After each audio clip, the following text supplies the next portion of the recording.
Good morning, everybody. I'm your host, Wendy Nystrom with Environmental Social Justice. Today, I have my friend Alan Cantor joining us.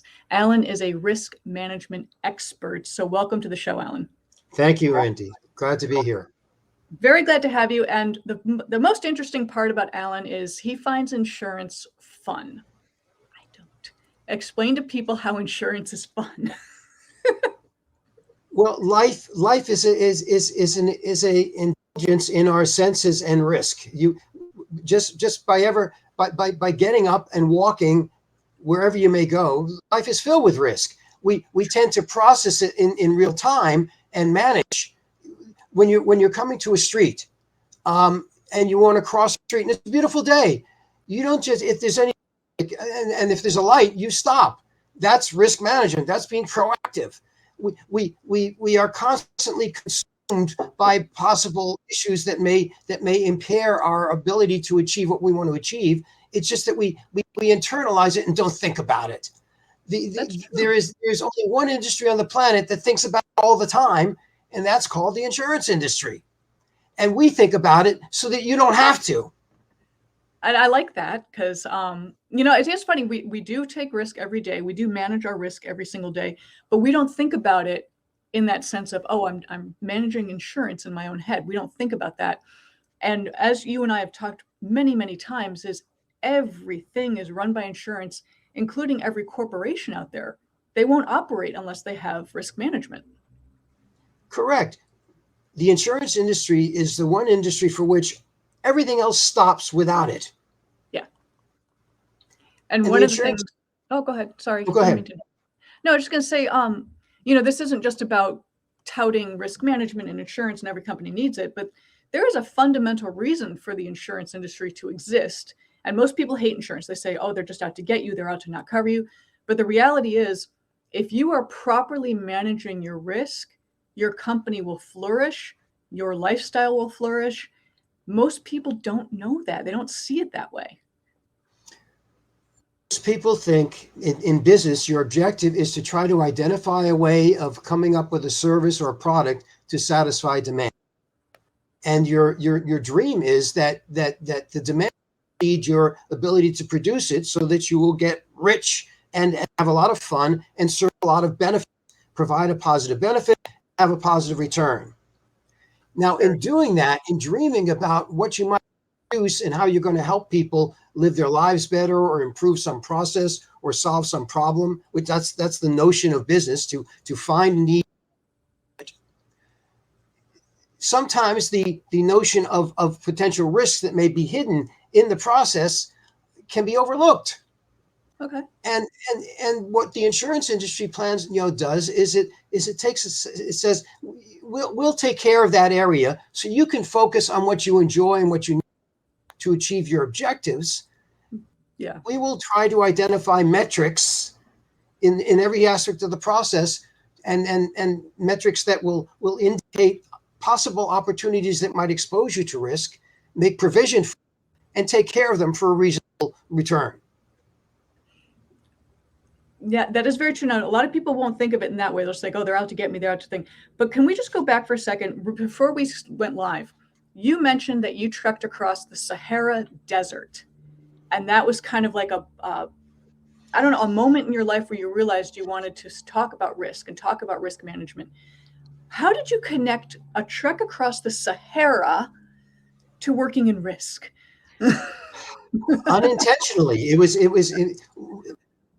hitchhiking across the Sahara, Central and East Africa, on my way to Japan. It happened serendipitously and unintentionally, but what it determined, I realized retroactively, I realized more or less in the last 5 or 6 years. I just turned 75 this past Sunday, and I just realized in the last several years this was a preparation for life and risk. If you're going to think about something that might be potentially risky, hitchhiking solo across the Sahara, Algerian Sahara, might be one of the possible solutions. Might be up there. It was a completely unintentional. It was a completely accidental circumstance that I was going across North Africa, and in Algiers, I met this kid who just came back from hitchhiking across the Algerian Sahara, and that sounded so cool. I figured I'd do come back, but since our objective today is talk about how insurance is really an industry that can help improve the notion of environmental social justice, we'll leave that aside, and folks can check on my blog, or go to it's canterburytales.com if they want to look at the Algerian Sahara and the proactive risk management that might instill in you subsequently. And one of the things I was tying together, you took a very high risk of hitchhiking across the Sahara, and you managed that risk, and it actually benefited your well-being, and actually it kind of launched your career in risk management. So I was tying that together with how social justice could actually benefit with proper risk management, because a lot of people, when they don't manage their risk or mitigate their risk, meaning stopping it before it starts, or properly preparing your home or your business so you can avoid loss, it can actually help. And I don't think most people make that connection. Right.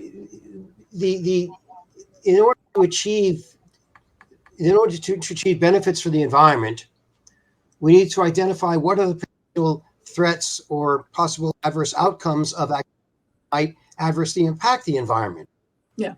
And in doing so, you want to try to identify things like pollution or discarding, the throwaway society, and in order to identify the magnitude or to try to grasp that, we need to establish metrics to track that. Data's everything. Correct. As 𝐈𝐧𝐬𝐻, who was the founder of the performance improvement, he was behind the economic miracle in post-war Japan. He would say, without data, you're just another opinion. Oh, I like that. That's good. Because data is pretty much everything in our industry. That's good. I'm going to steal that if that's okay. Hey,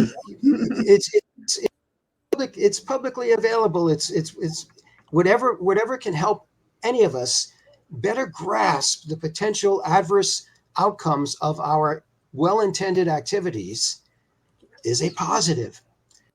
But what most people don't realize is that the industry that kind of grew up in the planet to try to track the metrics to help people achieve their objectives is the insurance industry. It started in Lloyd's. It started in Lloyd's in a coffee house, where they were trying to figure out how to get people to back to underwrite the cost of cargoes for ships doing commerce around the world, and they were around and names on the slip would say, all right, I'll take 10% of the risk. There's so much of the premium, and then they would fill the slip. Once the slip was 100% filled, then the ship could leave, and they were insured. Yeah, they spread the risk out amongst many people. Correct. But then as there were losses, then they wanted to try to investigate what was the cause of the loss. And that started to drive the whole notion of metrics and causation, and come up with new formulas for rating, which all we need to do to improve the state of the planet is to improve our metrics and our accounting for the adverse outcomes of our economic activities. Exactly. I'm not to say, when I say all we need to do is that, it's not an easy ask. No, there is a lot. I mean, when you try to gather that much data, and yes, for the known things like workman's comp, and you have auto and general liability and property, we have hundreds of years of data of that. Environmental's new. People have only been tracking that for about 30 years or so, which in insurance, that's pretty new, folks. And one of the things that I love that you brought up is that the people that are making all these decisions are kind of protected from the elements of pollution, contamination, air quality. They're not the ones affected. People who live, in disadvantaged communities are the ones that are affected. And this is why the social justice aspect is so important, to have these conversations in the boardroom to discuss the insurance and the risk. Yes, exactly. And the way to get from point A to point B involves identifying metrics and being able to track the metrics and then to be able to communicate it. One of the greatest challenges that we have is communicating the power of existing mechanisms to improve our operation, our economy to the benefit of all. And that's one of the reasons that we kind of hit on have a session to try to convey to the average person, what is it that insurance does, and how can I find a way to support activity in my life that will help me be more proactive and help me convey to friends and others in my relationships in my daily life how we can improve the overall operation of our economy through more enlightened perception of the outcomes of our activities, the outcomes. Perfectly said, because I'm always telling people, let's use wildfire as an example. We live in California. Wildfire is a big deal for us. And people say, well, I've hardened my home. I've done defensible space around my home, cut back that brush so the fire will not get to my house. That's fantastic. But if it's one house in a neighborhood that did this, the wildfire is still going to come through. You need the community. You need everyone involved to come together, and they all need to do the house hardening. They all need to do that brush clearance, because we're in this together. And that's the social justice aspect right there. And the environmental aspect is it's a community-wide situation and not an individual one. And we have to come up with a really startling phenomenon, which is to convey that preparing and making things more resilient is fun. Because happiness comes happiness comes from joyous activities, absence of unjoyous activities. Very true. So the positive is to have joy, and the counter positive is to avoid those activities or try to make preparation or identify the linkages between the chain of activity that leads to adverse outcomes. And that's again where the insurance mechanism comes in. We've built an entire mechanism that tracks claims. Yeah. For most people on the planet, claims are bad. But you could call the insurance industry that identifies opportunities to improve. Yeah. Or identifies those weakest points in the system, the weakest points that give rise to claims that we have to manage. You know, you are so right. And I started my career in the claims department way back when. And I remember I'm a geologist. I worked in the field, environmental consulting, and I show up in the insurance industry like, hey, guys. And there was a policy that was kind of relatively new. And I immediately saw the big giant hole in the coverage. And I went to my boss. I said, well, doesn't it bother you that, X, Y, Z, and then you could have a really huge loss? And he's like, Wendy, everything scares me about this. And it's like, it turned out that coverage that was kind of invented, it was horrible, guys. There were so many losses because people didn't see the giant hole. And that's where the claims department comes in. So it was written by the underwriters, written by the executives. The claims people take a look at it and say, hold on a tick.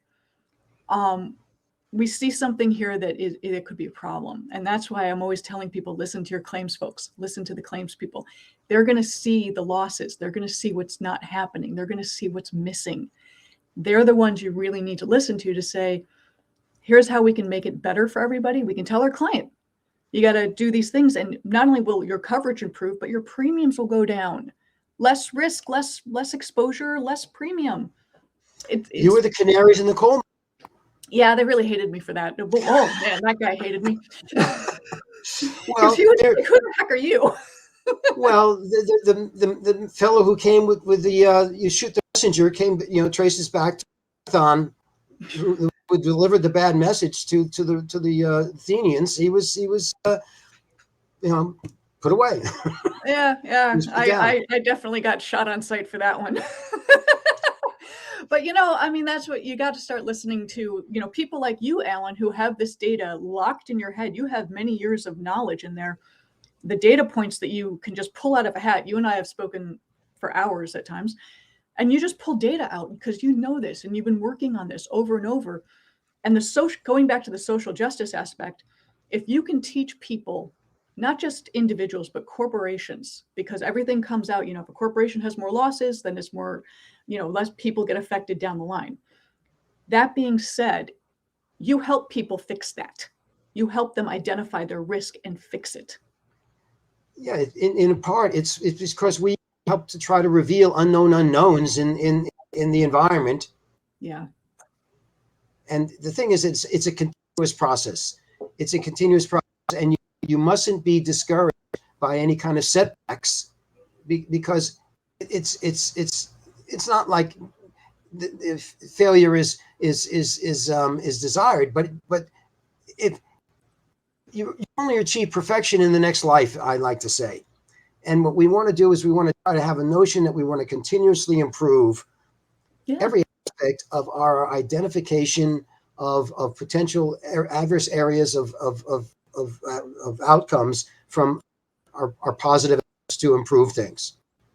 Yeah, and you actually used something cute. You mentioned the 3 little pigs with always be prepared. And that is coming from the community-wide aspect of being prepared if it's property damage from wildfires or tornadoes or storm surge, whatever it is, folks. Community-wide is very important. But managing your risk, knowing what it is ahead of time, working with people like Alan that can help you identify those and has that historical knowledge to say what can go wrong. And it's not really a matter of if it will go wrong, but when. Because always be prepared. And, you used one of the terms I loved was waste not, want not. Mm-hmm. And that all ties in together with being, just plan. Know the data, plan ahead, be prepared, and ultimately you can manage your own risk and lower that exposure. Yes, and however much you must retain ability, because I like to say that the more I know, the more I realize how ignorant I am. Very true. Yeah, me too. I say it all the time. Because if knowledge is infinite, and the more you know, the more you realize how much it is that you don't know. You want to be proactive. And that is so proactive is so important, but you also mentioned perspective. And if I'm remembering correctly, you were in Florence and there was an artist sketching statue of David. Yeah. And you said he, like every hour, he changed where he was sitting to get a different perspective of the statue to sketch the light. Could you explain why that's so very important? Sure. He was there for 2 hours. I was 20 minutes. He was making a sketch, moved a quarter of an inch. An hour, another sketch, moved quarter of an inch. I after 2 hours, I asked him, "What are you doing?" He says he's spending 360 days, a few hours a day, sketching the Michelangelo from each perspective, from each degree. There's 360 degrees in a circle. It's to get a different perspective. It's the same classic situation where if you have 20 people watching an accident from 20 different points of view, you'll get 20 different stories. So true. And that's why, and data is important, guys. Metrics are important, but you have to have varying perspectives to see all angles. Because when people say, well, why didn't they see that happening? Why didn't they foresee something like this going wrong? Because we learned something new. There was a new perspective on it. Every storm surge that we see, when people take, climate change, why did they foresee this wet weather in California? Because it's constantly changing. The data is constantly changing. We have to learn and adapt and mitigate the risks as they happen. Mm-hmm. And that only comes from massive amounts of data and massive amounts of metrics. So I could talk forever about climate, and I tend to do that. But with what are the services that you help people with? Like primarily, how do you make someone's life better? Well, we work with large corporations and systems and governmental entities who are confronted with masses of data where they have a lot of claims and the claims pile up and the conventional actuarial analysis takes a cursory look because they can't spend a month or 6 months on each process. We've automated a lot of the analytics based on a few decades of experience, so that we can, if there's a 10-year data set, we can take 28 subslices of 4 more years and reveal all the hidden patterns that might be in the data, because you don't know what you don't know.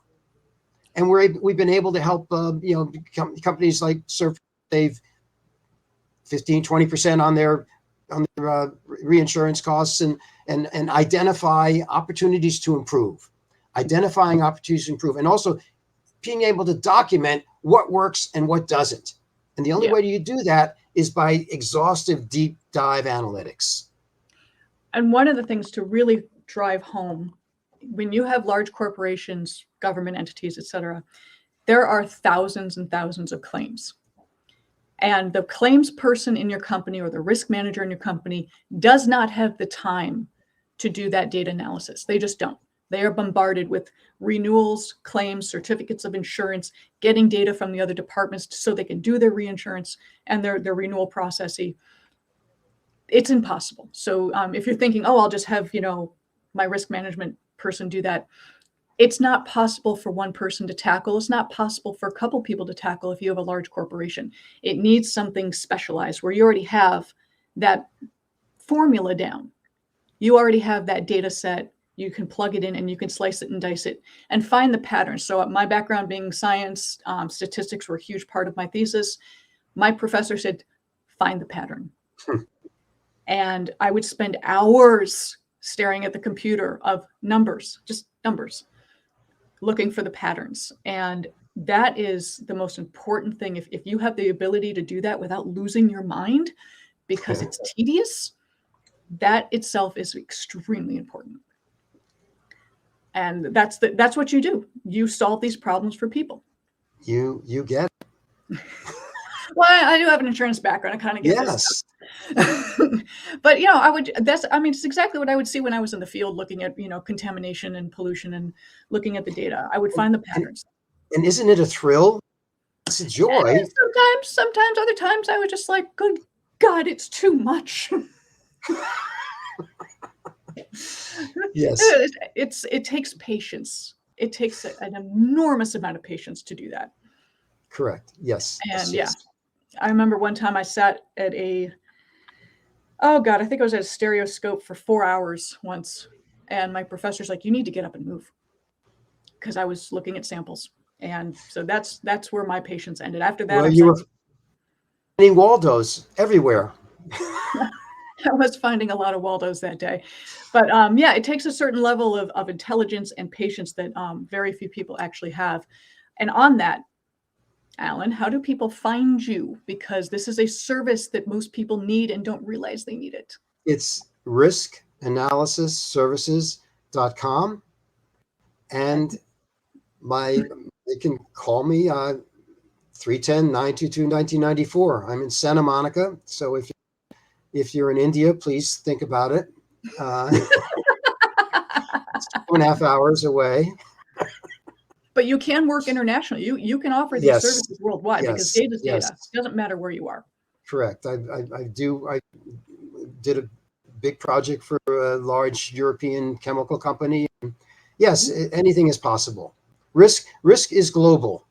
Risk is global. Yes, correct. Yeah, and data doesn't lie. Sorry, you can skew it any way you want, but data doesn't lie. Right, and there's one other thing I think I want to say is whenever you approach a set of data, try to clear your head of any expected possible outcomes. One of the biggest challenges is to be objective, is to retain your objectivity and not let your biases influence how you deal with data. That is very true. You do have to go with open mind. I try to take the child just born perception. A baby, when it's coming out for the first few years, it's just in awe of everything. Yeah. And joyous. And it's ingesting everything.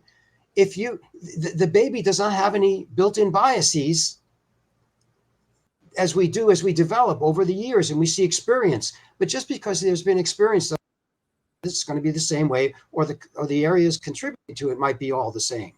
So keep an open mind. Try to be conscious of freeing yourself from your own potential biases. Yeah, because you might make a mistake in the judgment. Not to mention, you will more readily enjoy the excitement of discovery.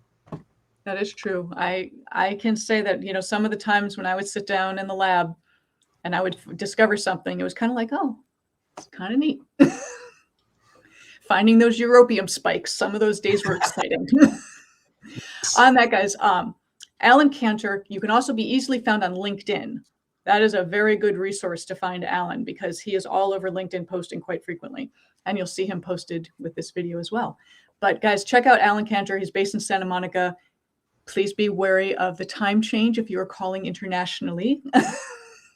And any closing remarks, Alan?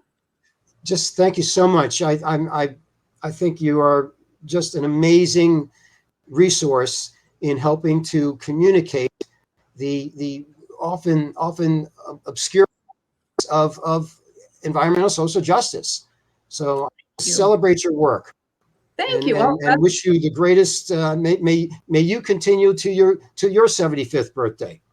Oh, God willing. God willing. I'm closer than you think, folks. So on that, I'm Wendy Nystrom, your host with Environmental Social Justice. Again, please check out Alan Cantor. It's Cantor. Find him on LinkedIn. Give him a call. He's got this knowledge base in his head that most people just do not have. He is a wealth of knowledge. You guys take care. We'll see you another time. Bye. Thank you.